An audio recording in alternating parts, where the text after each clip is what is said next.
Ya halo semua, kembali lagi bersama saya di channel Mezuki-verse. Dan di video kali ini kita akan membahas 3 komik Marvel yang berlatar di Indonesia. So tanpa berlama-lama, kita langsung mulai ke videonya. Cerita ini dimulai ketika pasukan New Warriors yang berusaha menghentikan rencana High Evolutionary untuk memusnahkan umat manusia. Tapi sebelum itu mereka harus bertarung melawan beberapa Inhuman yang menyebabkan salah satu rekan mereka bernama Haichi harus diculik dan dibawa ke Jakarta. Para New Warriors pun memutuskan untuk pergi menyelamatkan mereka dan berakhir dengan pertarungan kecil dengan warga Jakarta yang sedang dikendalikan oleh Inhuman. Singkat cerita, mereka berhasil mengalahkan para warga tersebut sekaligus menyelamatkan Haichi dari beberapa Inhuman. Cerita dimulai ketika ada sebuah ras peri bernama Friday yang mulai menculik sekelompok pahlawan dan menggunakan bentuk mereka untuk mencuri beberapa sampel penyakit paling mematikan. Singkat cerita, Blade kemudian merekrut Winter Soldier, Wei-Chan, Spider-Woman, Angela, dan Monica yang sebelumnya ditahan Avengers karena telah dituduh mencuri beberapa sampel tersebut. Tujuan Blade merekrut mereka adalah untuk mengikuti jejak Friday di salah satu kuil yang ada di Indonesia. Sesampainya di sana, mereka bertarung melawan beberapa Friday sekaligus membunuh Diamond Hellstrom yang dikira sebagai Friday. Namun setelah itu mereka kembali ke Las Vegas setelah mendapatkan telepon dari saudarinya yang bernama Satana. Dia menyebutkan bahwa Diamond saat ini berada di kota dan sedang bertingkah aneh. Singkat cerita, setelah melewati beberapa pertarungan dengan Friday, Wei-Chan berhasil memanggil Diamond yang asli sekaligus menghidupkannya kembali. Meskipun pada akhirnya dia diculik oleh Birgit dan dibawa kembali menuju kuil yang berada di Jawa. Setelah itu, Blade dan yang lainnya pergi kembali menuju kuil tersebut untuk menyelamatkan Wei-Chan dan mengalahkan beberapa Friday, sekaligus menghancurkan markas mereka.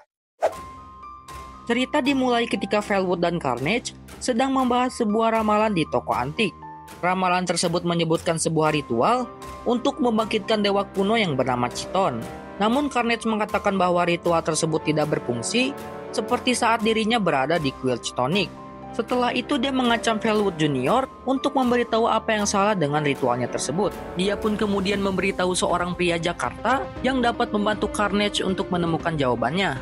Di sisi lain, Victoria menjelaskan bahwa Carnage membutuhkan sebuah altar yang saat ini berada di Indonesia. Hal ini perlu dilakukan oleh Carnage agar dia dapat menggunakan potensi penuh dari Darkhold. Di Jakarta, Carnage kemudian membunuh 2 dari 3 pengikut Darkhold dan mengancam salah satu dari mereka untuk memberitahu lokasi Gregory. Namun secara tiba-tiba, ada seorang pria kecil misterius yang memberitahu tentang Darkhold. Dia mengatakan bahwa buku tersebut berada di luar pemahaman manusia dan memiliki resiko besar bagi siapapun yang berusaha menggunakannya.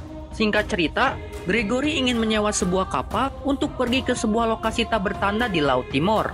Namun pria kecil tersebut muncul kembali dan memberitahu lokasi Carnage yang saat ini berada di Pasar Menteng. Di sana, Cletus yang sedang berusaha membaca teks aneh dari Darkhold secara tiba-tiba diserang oleh sekelompok Darkholder yang menyebabkan Carnage berhasil dikalahkan dan dibawa menuju kapal barang yang berada di Kota Tua. Berpindah ke Bandara Halim Perdana Kusuma, Victoria menjelaskan bahwa dia telah mengidentifikasi Gregory yang merupakan pemimpin cabang lokal dari kultus Darkhold. Kembali kepada Carnage yang sudah tersadar, yang kemudian menanyakan keberadaannya kepada Gregory. Gregory pun menjawab sekaligus mengatakan kepada Carnage bahwa dia tidak memiliki kekuatan untuk melawan keinginan Chiton. Mendengar hal itu, Cletus kemudian tertawa dan membunuh semua pengikut Gregory. Gregory yang melihat kejadian tersebut kemudian memohon kepada Carnage untuk tidak dibunuh. Carnage kemudian menjawab bahwa kedatangannya ke sini hanya ingin berbicara dengan Gregory dan mengetahui lebih jauh tentang Darkhold. Gregory pun mengatakan ada sebuah pulau rahasia sekaligus dengan sebuah altar yang saat ini Carnage butuhkan. Dan akhirnya mereka pun berangkat menuju sebuah pulau yang berada di Laut Timor.